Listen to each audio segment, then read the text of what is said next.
My name's David Rutter. I'm the line producer for FIFA on PlayStation 3 and 360. So with FIFA 11 we've continued to refine and respond to feedback on the underlying gameplay, and we're going to continue to do that year on year. For our innovations this year we've obviously really gone quite hard at personality with our new Personality Plus feature, which is essentially everything from the look of the players, the way they move, down to their actual ability to play football kind of on the pitch everywhere, and for me that's something we really wanted to get to this year. My name's Gary Patterson. I'm the creative director of FIFA 11 on the PS3 and Xbox 360, and we're here today just for our first look at FIFA 11. Perhaps three main areas. First of all is visuals. We've redone the player model for FIFA 11. We're working on player faces. We're redoing animations, so dribble run cycles. We've got different dribble run cycles for different players. We've got a Cristiano Ronaldo run cycle. We've got different run styles for good dribblers versus bad dribblers. We've also put things in like trademark celebration, so again adding to the personality of the players by animations. But finally, and the biggest part of it, is attribute effects. We're going through every attribute and every trait that we have in the game and making sure that they have the effect that we want them to have. So that every time you play the game, when you're playing with a player, you have a good player, you can feel it through the pad. You can feel that maybe Cesc Fabregas can pass the ball better than other players. You can feel that Rooney can hold off players and make strong shots. So the game FIFA 11 will be more realistic and more authentic in a number of different ways. So one of the things we wanted to remove or change from FIFA 10 was what our community calls ping pong passing. So the ability to rapidly pass the ball up the pitch with one-touch passes, which kind of undermines the authenticity and the credibility of the football experience. So we wanted to fix that and introduced a system called pro passing, which uses user skill, the ability of the players on the pitch and the context with which they receive the ball to encourage professional football passing rather than an arcade style. Basically, pro passing has two elements to it.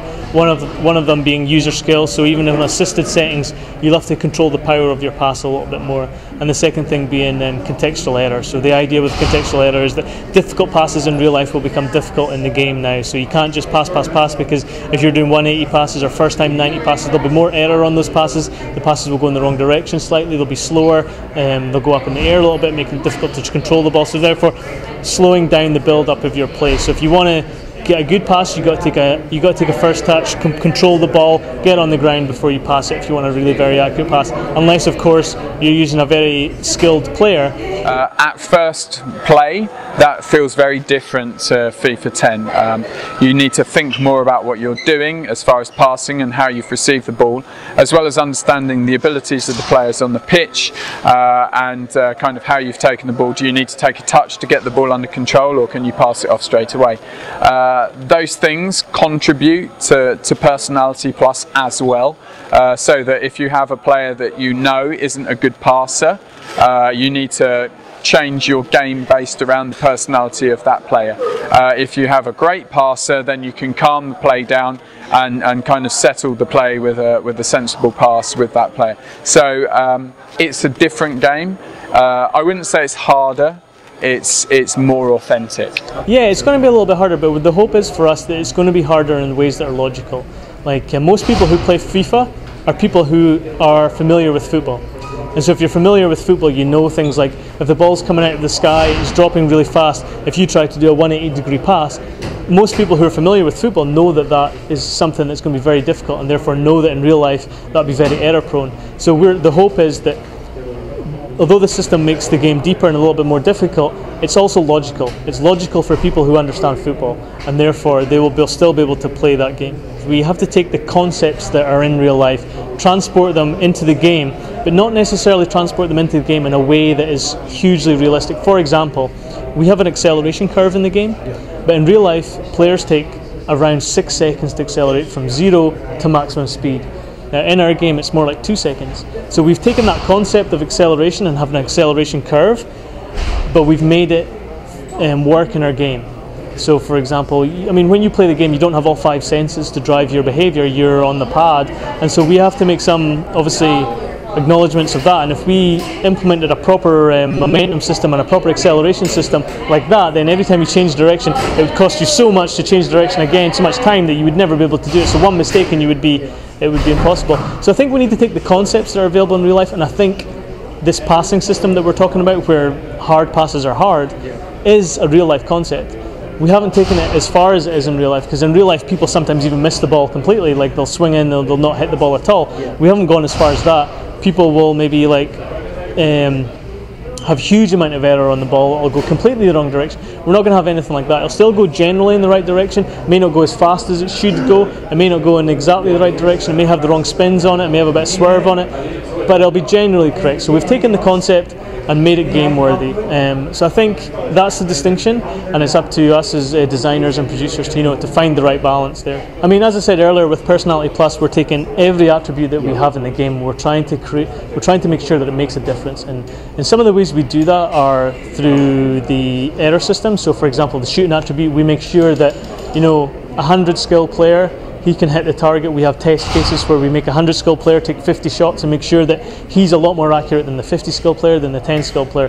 But we also, what we do is we have different animation sets sometimes for the different skill players. So for someone who's got a lot of agility, very high agility, he can perform shot animations or clearance animations or block animations that other players who haven't got that agility can do. So overhead kicks, sliding blocks, acrobatic clearances.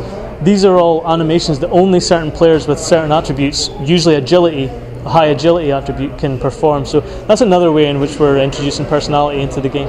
With the new bot player model, we've redone the player body type, so we'll have skinny guys, thick guys, really strong stocky guys like Tevez. We've even done a special body type for Peter Crouch. So from the screen you can see from their body type, and also from Messi, you can see from the way he dribbles and the way he moves that that's Messi. So then you know that you can do different things with Messi than you can do with perhaps lesser players.